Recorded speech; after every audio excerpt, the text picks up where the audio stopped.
One of the other consequences of what's happening there now is that al-Qaeda is now seemingly becoming legitimized as a regional tool, political tool of some of the Sunni Arab governments, whereas at least it had moved into a pariah status, prior to the last few months, and that part of the response of their fear of the rise of the Shiites has been to use al-Qaeda as a political tool in the region.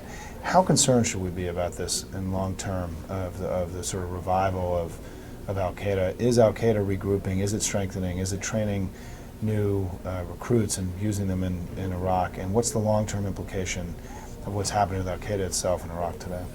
I think we should be very concerned. I mean, first of all, in Iraq, you have a large part of Iraq that is lawless, and we're not able to assert control over it, and nobody else can. And that's the Western Sunni Iraq, that has enormous amount of military capability within it, that people in there have now been battle seasoned with fighting the United States for 7 years. In their own mind, they have done well and have been winning. That there are really violent, horrid ideologies developing there. And there is no plan about how you're going to demobilize that. The idea that somehow if Maliki shook hands with his Sunni counterpart, the insurgents would be rehabilitated is as much Pollyannish as the idea that once the Soviets left, somehow all Al-Qaeda fighters are going to go back home and take desk jobs. This is going to be a problem even if there is a Shia-Sunni deal in Iraq. The second issue is that if Iraq were to fall apart, the whole question is what happens to Western Iraq? Who's going to be taking charge of that territory? The third problem is, in many ways, we're going to pay the cost for Iraq in the rest of the Arab world in the form of anti-Americanism and anger at the United States and anger at what happened.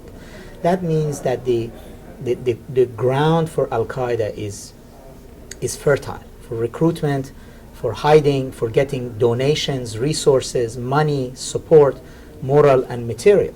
Now, if you have the Arab governments also selectively, in some cases, begin to fund websites that are willing to attack Hezbollah and Iran, militias in Lebanon and Iraq, not in their own home country, but right, somewhere else, that's dangerous because if we looked at the Arab world, the Arab governments are capable of control and are loyal to the United States, but they're not in charge, they're not in control of the hearts and minds of their own people.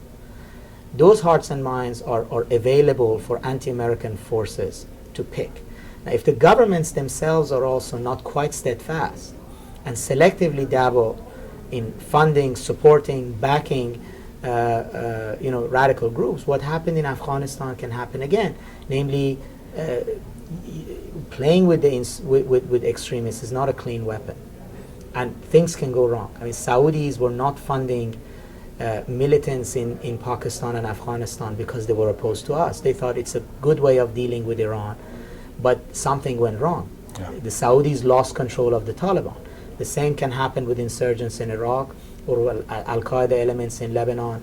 This is a very dangerous policy to follow at a time when the Arab street is so angry and there is so much potential for Al-Qaeda to recruit both in the West and in the region. And there is and that's another cost of a policy of confrontation with Iran.